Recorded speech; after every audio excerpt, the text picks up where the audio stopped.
As if Jason Crow Jr. wasn't enough, how about another 5-star recruit for Dennis Gates? This is not only a great day for Missouri, but a smart move by Toni Bryant as well.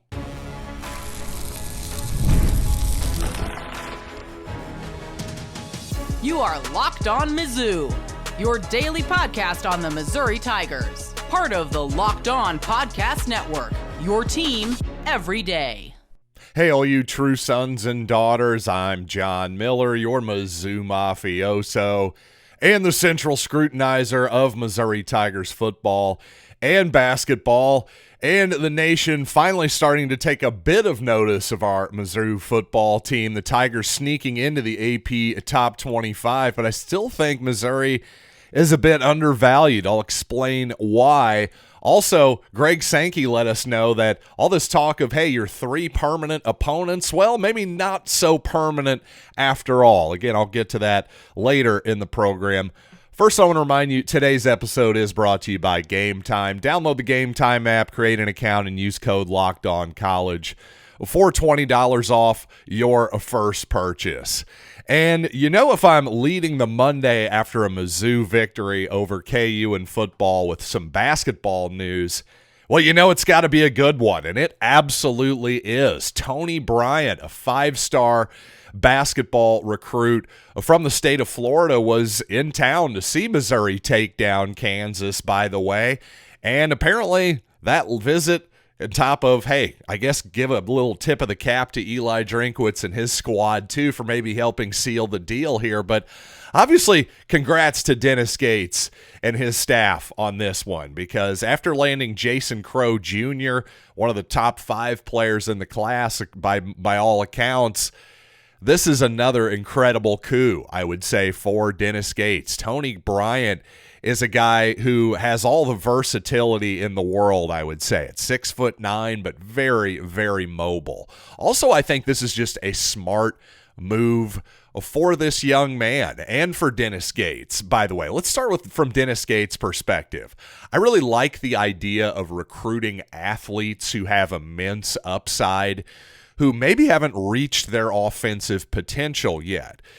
Because while obviously there's a real balance there, I think Dennis Gates has shown that he can take guys and him and his whole staff can take guys and make them into better offensive players, make them into better shooters. Look at what he did with Sean East. Look at what he did with Kobe Brown. Sean East was basically a non-3-point shooter when he got here. Well, by the time his senior year here, he was actually a pretty doggone good 3-point shooter. So, again, obviously a balance in terms of recruiting by saying, hey, I just want guys with immense upside. I'll try to figure out the offensive side later.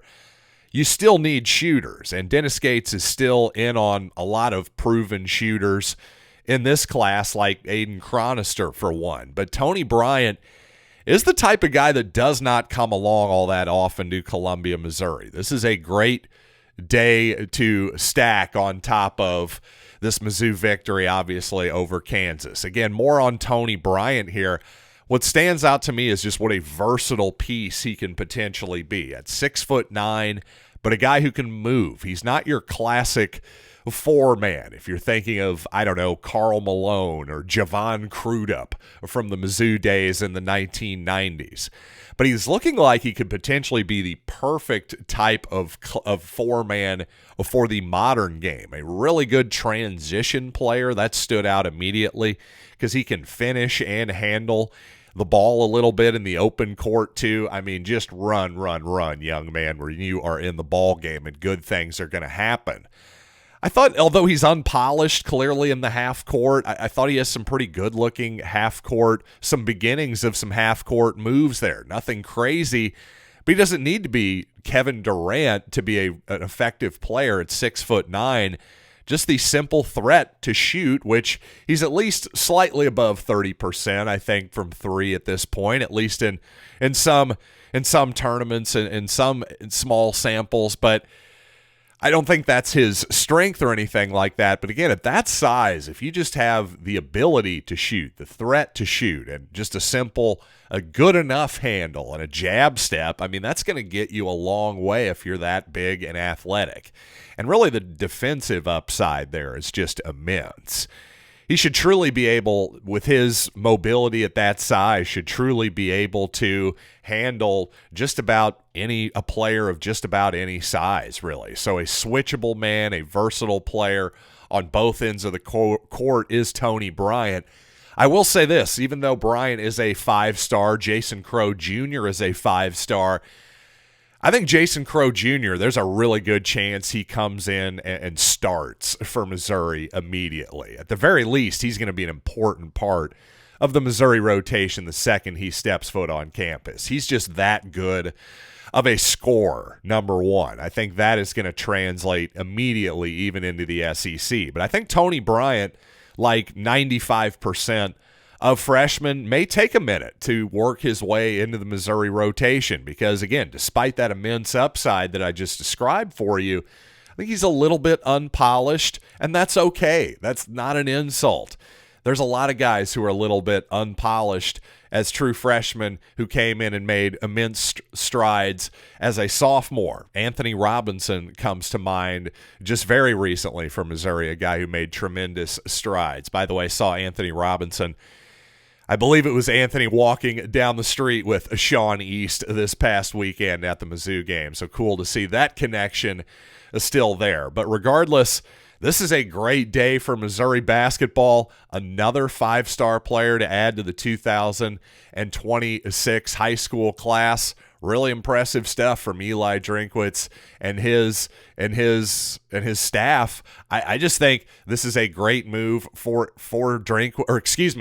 Dennis Gates, obviously. And again, I think it's a smart move for Toni Bryant too. If I'm Toni Bryant and I'm the type of player that he is, well, I think Dennis Gates is the perfect coach. Him and his staff, the perfect guys to get the most out of my game, to polish up my offensive game and make me into a potential NBA prospect, because that's all he really needs.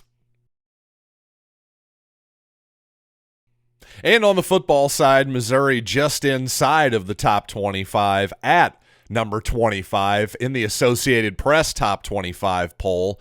But still outside of it, 26th, the first in the others receiving votes category in the coaches poll. And really, as much as, hey, nice to be ranked and all, I'm not going to take this as a massive insult.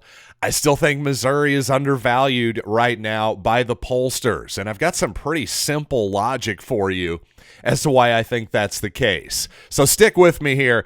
But first, though, let's talk about Supply House, because when the opening whistle blows on a new repair, you get your crew moving forward with a Supply House, because guess what? Time is money. You don't want delays. If you need parts fast for a project, Supply House has next day delivery. And by the way, the part finder tools and 3D schematics, I mean, you can create and find almost literally anything you want. So join the free Trademaster program today and score serious perks like priority shipping, lower prices, and a dedicated support phone line.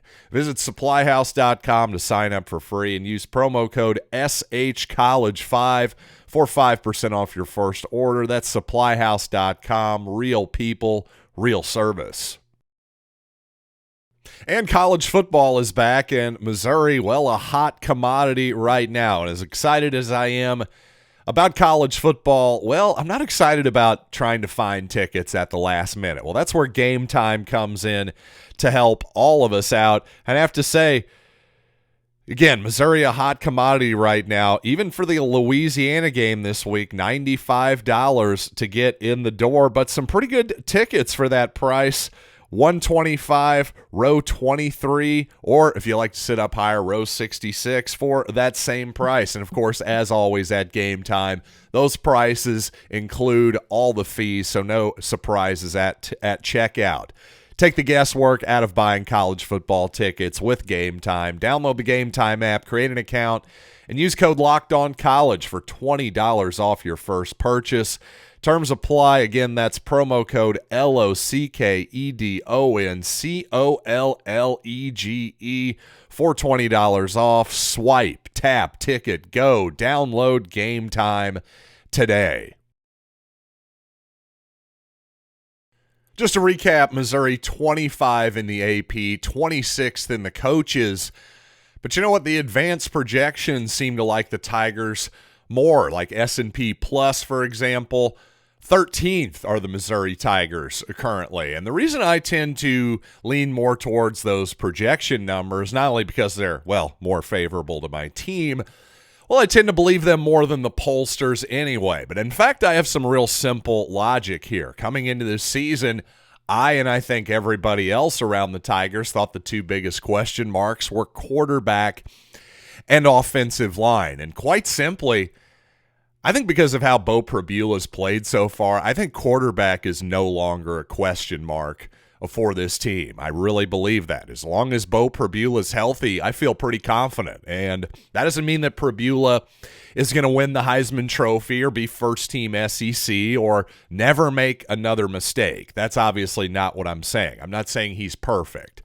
I'm saying the idea that, oh no, we don't know what we're getting out of the quarterback position. I think I have a pretty good idea of what I'm getting out of the quarterback position at this point. First of all, I think I'm getting a gamer. I think I'm getting a guy who knows how to run the football. I'm getting a guy who has great touch, by the way, on intermediate out routes and can actually sling it when he needs to as well. One thing that kind of stood out to me just watching between plays, hey, when Matt Zollers and Pribula were warming up on the sidelines, you know, I didn't think there was that much of a noticeable arm difference there. And I know Matt Zollers has got as much arm as you could possibly want. I'll just say Pribula puts plenty of zip on that football as well. I've just been very impressed with him so far, and especially in a circumstance where not only did Missouri spot Kansas a 15-point lead, well, Pribula had a big hand in that. He made a mistake, coughed up the football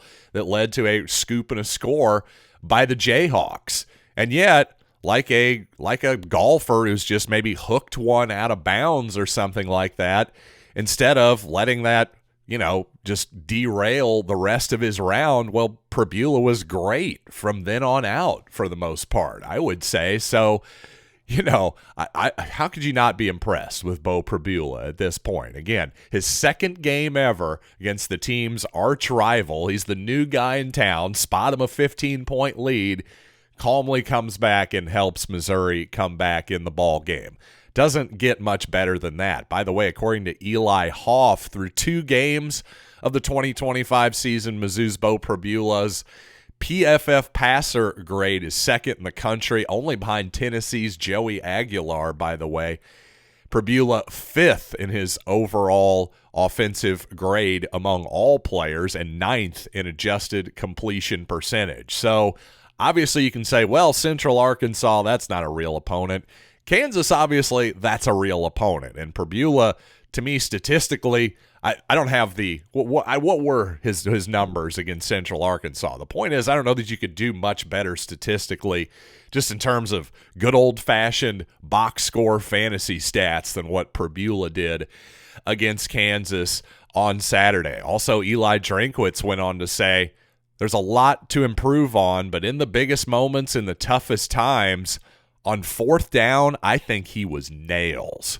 Well, that's quite a compliment there. Not only was Pribula nails on 4th down, give a big round of applause to Kirby Moore, the Missouri offensive coordinator, who several times in important situations on 3rd and 4th downs just seemed to get Missouri receivers like Brett Norfleet on that catch and run for a touchdown just wide open. And anytime, hey, you get a guy, you scheme a guy wide open like that, hey, yeah, obviously give Brett Norfleet for catching the ball and turning upfield and scoring, but I don't know. I know offensive coordinators don't get any credit in the box score, but on that one, they probably should. That was really good stuff there. And more on, to me, Missouri being a little bit undervalued. And back to that original point there. What were Missouri's 2 question marks in the offseason? Well, of course, everybody pointed to quarterback and offensive line.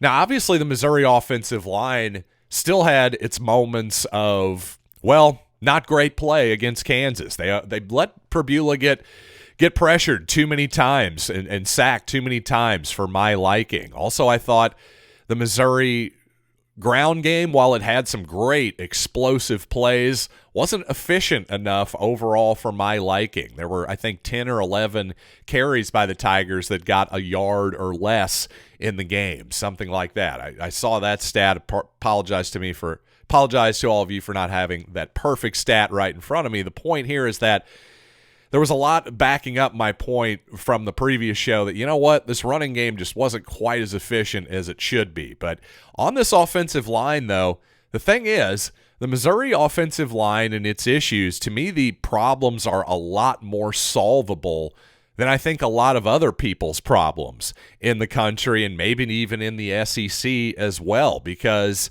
here's the thing. It's not as though Missouri, in my opinion, has been getting physically overwhelmed on the offensive line. I think we've seen this in the NFL too. If you watched week 1 yesterday on Sunday afternoon, there was a lot of shaky offensive line play. I think that's kind of par for the course.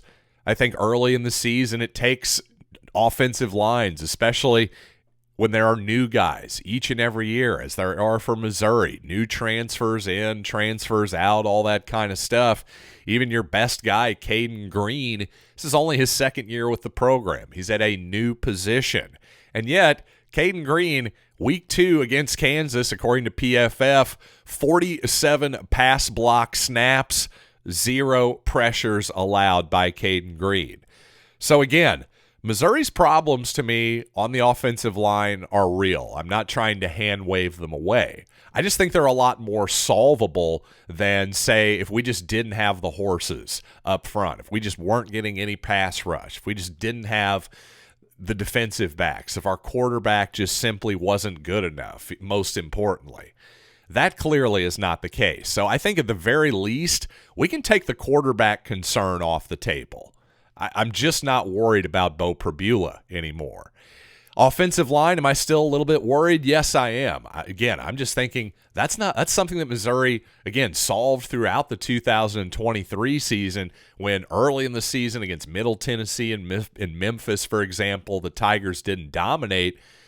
But by the end of the season, they're running the ball down Tennessee's throat, for example. So I just think there's still time for this offensive line to get better. That's some faith in Eli Drinkwitz and Brandon Jones, the Missouri offensive line coach, for sure. But I think they've earned some of that benefit of the doubt. Doesn't mean it's going to happen like it happened before in 2023.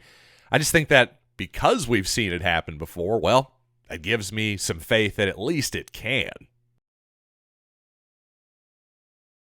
And coming up on the program, I've got an important update on Missouri's upcoming opponent, the Louisiana Ragin' Cajuns, and their quarterback, plus a great hustle play that has probably been forgotten that absolutely saved Missouri 2 points in the ball game, and also Greg Sankey clarifying that 3 permanent opponent bit from the new 9-game upcoming SEC schedule here, probably coming next season, I do believe. But before I get there, quick question for all you college fans out there. If you could go back in time and front row your school's biggest rivalry game, what hat would you be wearing? Well, for me, it would be the game. And these aren't just hats. They're the same vintage styles fans wore, yes, back in my day in the 80s and 90s. And guess what? They still go for the same price they did back then. When you use code LOCKEDON, you will get your vintage hat for $16.99. Head to thegamecaps.com. That's thegamecaps.com. And by the way, these snapbacks to me, if you've got a bigger head like I do, fit so much better than your standard fare. Grab your team's classic bar like this or retro circle design and use code LOCKEDON for an exclusive discount, because legends wear the game. And while I've been talking about who Missouri's annual, aka permanent opponents will be, upcoming. Well, but I've been saying permanent. Actually, I've been using the wrong language there, according to Greg Sankey, the SEC commissioner, who stresses that they are indeed annual opponents, not permanent. They're going to be set for 4 years, but that could change in the future. As to when Missouri and the rest of the conference is going to find out, well, who those 3 annual opponents are going to be for this 4-year cycle, Sankey says it's, quote, a little bit adjustable. We tend to think sooner rather than later. So I'm kind of thinking before the end of the season, certainly before the end of the year, we'll have a pretty good idea there. All indications are I think Missouri is going to be playing Arkansas and Oklahoma, and I'm going to guess South Carolina is your third one, especially, hey, if Missouri and South Carolina here in a couple weeks have another potentially great, memorable matchup here, I think that'll go a long way even to cementing the fact that I think it's going to be the Gamecocks and the Tigers keeping the Mayor's Cup alive. Again, at least for this next 4-year cycle here. We shall see. But regardless, you know what? Missouri, obviously 2-0, looking good. And, well, you know what? I think one play that went really unnoticed. Obviously, Missouri scores the first touchdown, gets the extra point blocked. Kansas recovers it, runs it down the field quite a ways before number 12 for Missouri. You may have thought it was Drayden Norwood, but no, it was Vince Brown, the transfer tight end from Colorado State, just arrived at Columbia this season. Well, he hasn't gotten a lot of action on offense so far, but on special teams, man, what a great hustle play by Vince Brown, who comes from the opposite side of the field, just takes a great angle, and with again, that instinctive play there by Brown, and that instinctive hustle play by Brown, he absolutely saved the 2 points there for Missouri, because if he doesn't make that tackle, I don't think there's anybody out there who's going to get him. So Vince Brown, well done. I don't know if you got the props that you deserved, but that one tackle there for sure saved Missouri 2 points in my mind. By the way, Missouri's opponent this upcoming week, Louisiana, I was thinking that was in the offseason. I was thinking, hey, maybe a spread of about 17 or so, maybe a little bit of a nerve-wracking type of game for the Tigers.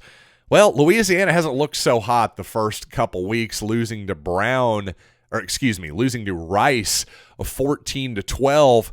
Now even worse news for the Ragin' Cajuns. It sounds like Walker Howard, their starting quarterback, will have surgery this week for a serious oblique injury, likely ending his season. So the Ragin' Cajuns coming to Columbia without their starting quarterback as well. I have to say this was probably partially my fault for comparing Walker Howard to Sam Horn, the other, frankly, snake-bit quarterback out there. The reason I said that was because Walker Howard was a guy who spent a bunch of years as a highly ranked high school recruit sitting on the bench at Ole Miss, much like, well, another highly recruited high school guy, Sam Horn, did at Missouri. Looked like this was going to be Walker Howard's shot to start with Louisiana this year. That is just a brutal injury for him. Hopefully Sam Horn will get a chance to start at quarterback somewhere next season if that's what he wants, or maybe he wants to finish out at Missouri. I got to say, as I'm speaking it out loud here, I haven't really thought much about it, but as I just speak that out loud here, sure seems pretty likely that Sam Horn is probably going to be heading to the Los Angeles Dodgers organization next year. But maybe I'm wrong. Sam Horn has surprised us before by his commitment to football. So I'm definitely not shoving him out the door whatsoever. In fact, would love to see him back for his final year of eligibility at Missouri if he wants it. But regardless, hey, thanks to all of you for joining me today on Locked On Mizzou.